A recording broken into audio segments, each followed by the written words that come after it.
bedo ni sirikal osechwalo omenda ne skunde to pod nitiere. Nyaka Ramogi jong pod wantiere twak okinyi ma kawuono antiere kae kod jagoro mar Kupeta mano bade ma Nairobi Moses Owiti kaachiel kod Charles Akach ma en jalony e weche mag somo tudore kodwa ka entiere kaunti ma Kisumu. Nyisi ni okinyi ma kawuono thuon wach ma bende watwake otudore kod omenda ne skunde ma en tok ka sirikal ma pacho kae nogolo ayanga omenda madirom bilion 16.2 mar mondo mi osira somo mago e junior secondary schools kaachiel kod day secondary schools. Nyaka sani jopuonjre manitiere e secondary schools mago mag day schools japuonjre ka japuonjre biro bedo ka yudo 4,000. E junior secondary schools japuonjre ka japuonjre biro bedo ka yudo 1,562. Kata kamano omenda makamano opoge e kidienje mopogore opogore to bende oken omenda duto ma bende sirikal nosingo mar chwalo ne somo e tam mar adeka. Magi duto wabiro bedo kwa menyo ni achiel kachiel kata pod wadhi mbele kod menyo ni achiel kachiel. To kaka pile chenro mar mbako romo asenyisi ni watudore kod jofwambo magwa. Adwano dhi achiel kachiel nyaka e kaunti ma Migori watudore kod jafwambo marwa mantiere kaunti ma Migori Juma. Juma ichiw nade ka intiere kaunti ma Migori okinyi ma kawuono. Inyalo mana nyisowa ni tudori kodwa ka intiere kanye kaunti ma Migori. Tago matimore kaunti ma Migori okinyi ma kawuono Juma. Erokamano Joyce, kaunti ma Migori wachiwo makare kendo kinyi ma kawuono walando weche go mag kwe.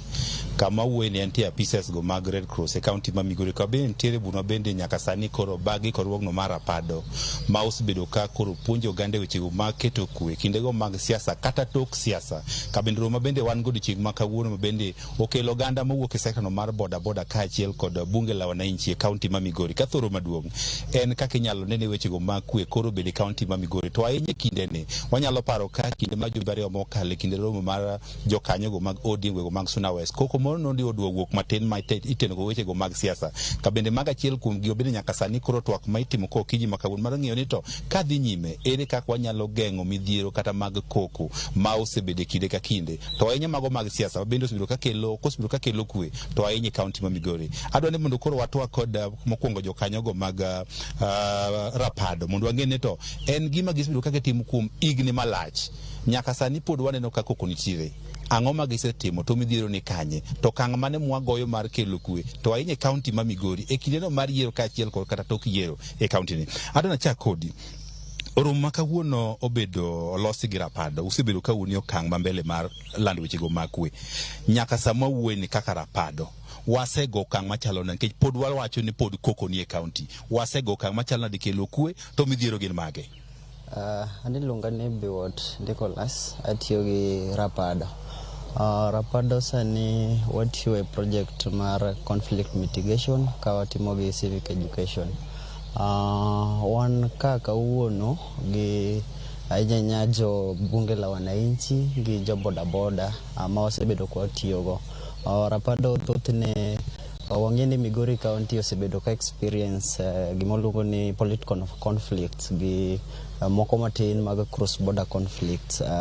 Koro Rapado wachiwo platform mar dialogue nikech wang'e ni weche moko ka wanyalo yudo platform mar wuoye to gin weche ma wanyalo loso within ourselves.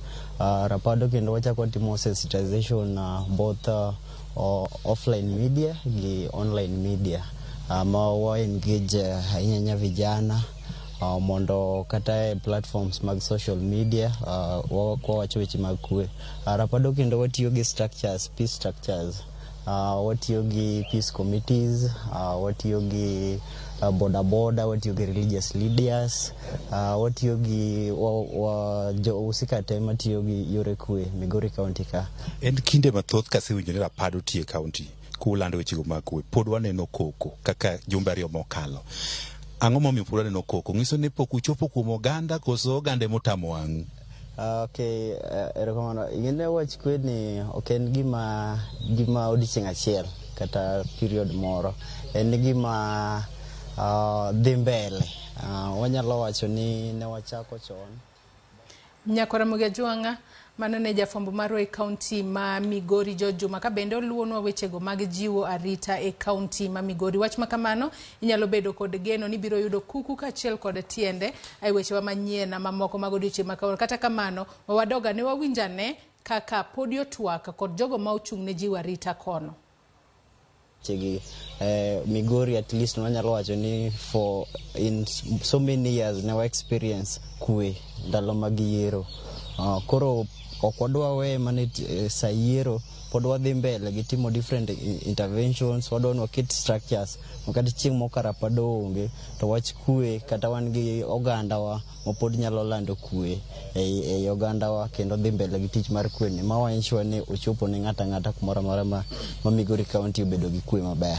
Usebedo ka ubedo kod kwee robe machal koda pok aneno ka uluongo josiasa thothne kaka wangego mag Suna West osebedo ka isayo mokuom josiasa ne makelo kokoni josiasa gi be uluongo gi.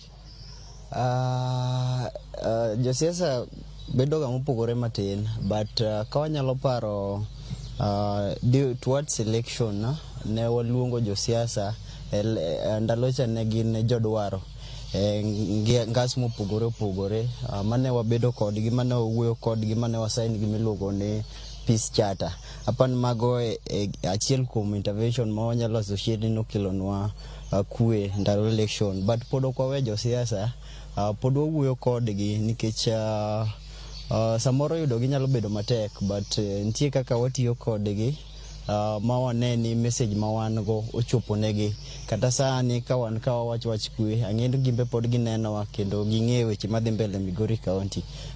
Koro watiyo gi yore mopogore opogore mondo wachop negi mondo waland mana wach kwee kech wang'e ni gin gi voice e community ma voice gi no ka ginyalo tiyo kode maber lando wach kwee to wadhi achieve result piyo. Erokamano wawuok kod jakanyo mar bunge la wananchi ma achiel kuom jo bende koro luonge e romo machal koda mae.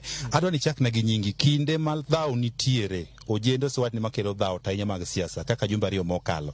En adier ni un kaka ojende, un kaka jo bunge la wananchi, un musebede weche mag kelo koko. Erokamano an gi nyinga giluonga ni Chalizo Sewe, an jakom mar bunge la wananchi ma Migori County. Daher mondo mi awach ni it is true ni vijende itiyogo. To vijende tiyogo mana gi josiasa nikech iyudo ka ng'ama kijana samoro en ng'at moro maonge gimotimo malong'o koro onyalo tiyo mana tich luwo bang' jasiasa kosamiye pesa moro matin siling moro 100 tikone kata ni dhi kuma chalo kama idhi kel koko kata udhi go joma chalo kamae en gima osetimore to gini biro nikech vijende mang'eny onge tije iyudo ka ng'eny gi moko ni mana e sekta mag boda moko ni e jua kali koro iyudo ka yuto gi samoro bende ne piny kalure bende gidak manitiere masani babede ni malo koro gidwaro ni bono giyud mang'eny to josiasa gi gin achiel gi gin giwegi gimbe magikelo koko nikech bondo migiriw ji kaka josiasa bondo gibed gimoro achiel nikech yiero en gima biro dichiel to kosabiro mokalo to nego beni koro wadok back into tije wa onego beni watimo tiyudo ka nitiere wach moro mabiro mabende wuok ni samoro jomoko joka ng'ane jomoko ok joka ng'ane mano bende miyo wasida mag challenges then nitiere paro moro mabende jomoko neno nitie delay mar adiera nikech kwee bedo kuma adiera nitiere ka adiera onge to kwee kubedi kaka sani e pod wan e dialogue wawuoyo to gimoro pod chendo sani ni nitiere ng'atno manodhi e yiero higa mar 2022 mane ok oyudo gima nodwaro nomaye koro nitie joka ng'ane mane fil no magi gi joka ng'ane mane fil no yombo koro nitiere gimiluongo ni server audit mar server ma jomoko pod rito to wach ni idwa wach yango koro adiera nyaka bedi eka kwee bende betie. Kati koko dien ni ipuonji weche mag kwee ka ma ok bura mokwongo ma usebede mar kwee ang'o ma usetimo kaka un gi wegi kelo kwee e kind ojende ka achiel kod gweng' kama wuothe cha? Wasatemo matek kabisa mondo mi nikech ne wayudo ni mostly gima kelo dhao gima kelo lweny en weche mag siasa ne waneno ni mondo mi sani especially kaka wan e dialogue bondo wakel kwee wawe weche moko mag siasa matin bondo wabed kando bondo jogo man gi tije gi odhi oti sani king'iyo to yudo ka vijende mang'eny ni wakono gi moko man gi puotho dhi opur mariembo boda bendo dhi boda matimo weche mag jua kali bendo tim jua kali bondo wabed gi kwee nikech sani en sa mar tich To mar ariyo wasawuoyo nyaka gi kanisni, wadhi e kanisa, wawuoyo gi vijende kanisni, wawuoyo gi joma mine, gi chuo, wakonogi ni sani sapodi wane dialogue, wawuo komondi bondo watimre nan. Kasto mar adek bende watemo bondo mi wawuo gi josiasa, ni bondo mi gikel kwe kindwa kaka joma vijende gi joma mine gi joma chuo. Kik wabed jomoko ma ndalo duto te wan wasiko go mana siasa, kata bang' siasa to wasiko mana ni ng'ane pod ok nyal, ng'ane pod ok dhi. Mar ariyo bende watemo matek wan kaka jobunge lawani, watemo wuoyo gi gavana mar kaunti gi jogo mantiere manyalo miyo vijende gi tich, bondo ndike vijende gi bondo yud tich, bondo mi giyud gima gitimo. Otherwise gima wang'eyo ahinya wan kaka jobunge la wananchi, ji osabedo ka wacho maber ni wambe wasabedo kwa lead maandamano. Maandamano en gima ni e chik, to ndalo duto te wasabedo kwa watime peacefully. En mana nitie jomoko mantie e mrengo mamoro matiyo gi jomoko bondo mi gikel weche bondo bed matek bondo wach ni bunge la wananchi ema kelo koko. Otherwise wan wadhi gi direct gi katiba gima katiba wacho, to kendo wa make sure ni wan wawegi wan mochak wakelo kwe. To wagwero kamano ne Rapado gi jo NCIC mosabedo ka puonjo weche mag kwe. Kata sani kong'iyo Migori town en kumoleng', kendo weche moko mane wuok mang'eny manono mag siasa ka uneno ka girumo. En mana ni nyocha nwaro bedo gi moko matin, to mago mag ywaruok mar kone gi kone. Ne wakwayo ni ng'atno matiyo bondo wene time bondo miyo ti, to king'e mabe nokiti unga ng'ama tiyo cha mikono bondo chieng' ma jasiasa ochopo to ji ogo siasa yo makare mar kwe bondo mi ng'amo yierno yier to bed jatich.